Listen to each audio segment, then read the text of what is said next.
Abe. And the light is a little funky that you really can't see the Capitol that well. Maybe you can see it. That's behind me there. A lot of tourists over here.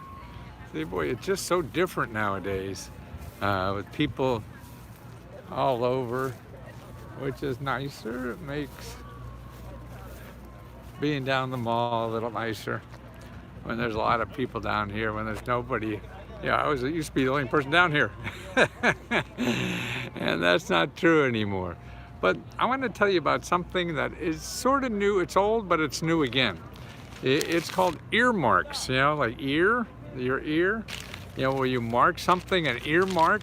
Well, this is part of the budget process. And they used to always have it. So congressmen and senators, when they decide how much money they're going to spend next year, they could put in little goodies for themselves or for their constituents or for whatever. And this is how they got elected, you know. But then they got rid of it a few years ago, but it's coming back. And this is the first year it's coming back. And right now it's in the Senate, but it's not positive, but it certainly is in the House. And right now the House has 300 Republicans and Democrats have set aside $21 billion so far. So, and actually what they're saying now is they didn't have that for the last couple of years, and that's why they didn't get agreement on a budget. And you know, the Congress closed down, the whole government closed down because they couldn't agree on spending the money. Well, they're saying now you have to put these earmarks in there, then everybody wants to have the budget done. But if it's just on philosophy, I want my philosophy versus I want your philosophy and I don't want yours. So then they say, well, then we won't vote on it. Screw it. We'll go home and the government won't spend any money. Well, see, what gets them to vote, if no matter what the philosophy overall of the budget is, if they have a little goodie in there for their constituent. You know, Mabel comes up and she wants a dog park, and this is a real thing. She got $300,000 that they put in there for a dog park, right?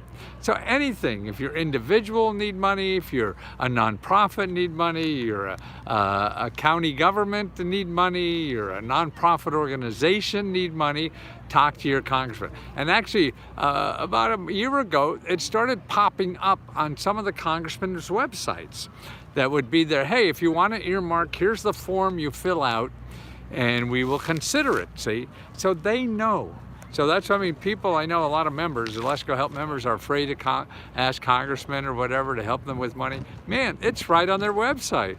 You know, hey, tell me what kind of money you want to get into law so you have some. It sounds stupid, but this is the way we run a country, you know, and so it's real stuff. And $21 billion is in the current budget like that, you know. And actually, almost every Democrat does it. I think there's 90 Republicans that haven't done it. 90 Republicans did not propose any spending on earmarks. 90, and I don't know. I mean, there's what, 200 and some. So I mean, I don't know.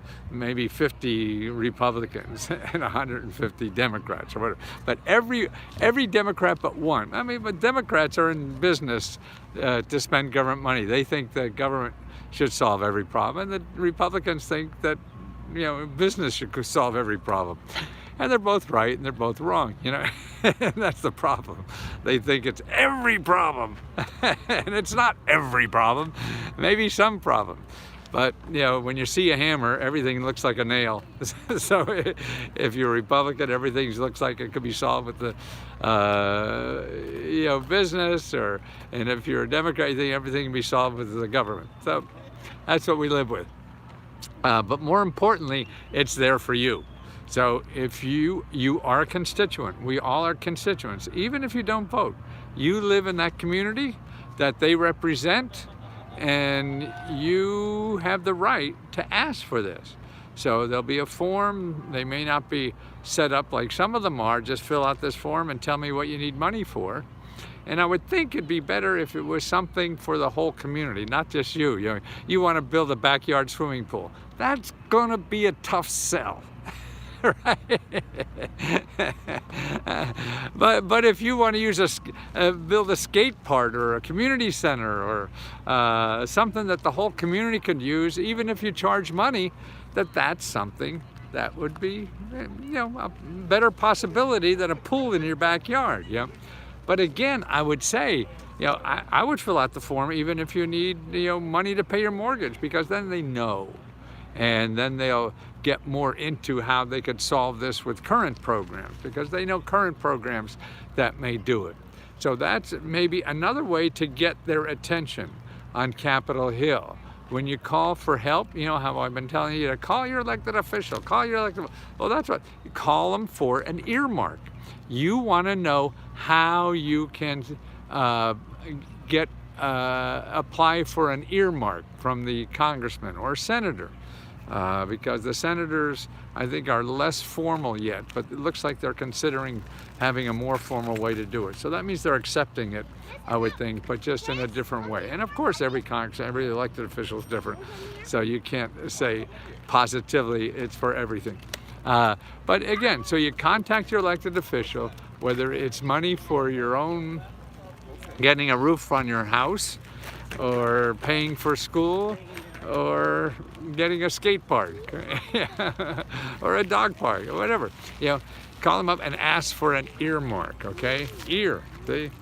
Ear. Van Gogh, think Van Gogh. It's earmark. How would a guy cut off his ear? Well, that's love, man. Not kind of love I have. I'd do a lot. I don't know if I had the guts to cut off an ear. But this is how Washington works. Washington is very big in our country. It represents, over a third, maybe 35% or more of everything in our country is government. So this is a tool to use, the same way that the business community is a cool tool, the same way nonprofit organizations are. So these are all tools in our society to use, and that's why, the only thing you teach in school about using the government is how to vote. They don't tell you how to use it to solve financial problems, and that's what we should be doing more. Oh, I know somebody who does that. I think I do. And I've been doing that 40 or 50 years. I hope I have 15, 20 more. Somebody stopped me on, running or walking, what I do now. And I said, I think I have 15 more years left. They said, you got 20, easy. But at 78, man, boy, that sand really feels like it's falling out. But I'll be here, whether you are or not, for at least a little bit. How do we apply for an earmark? Through your elected official, okay? How do you find your elected official? You go to commoncause.org, commoncause.org, and you put in Find My Representative. Find My Representative. That's at commoncause.org, and give you a list of all your elected officials.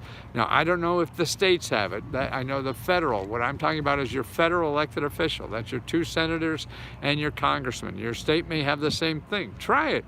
You don't know until you ask. And the worst case is they tell you no. And you have nothing now, so what the hell? You have nowhere to go but up by asking. So don't forget to ask. Ask, ask, ask.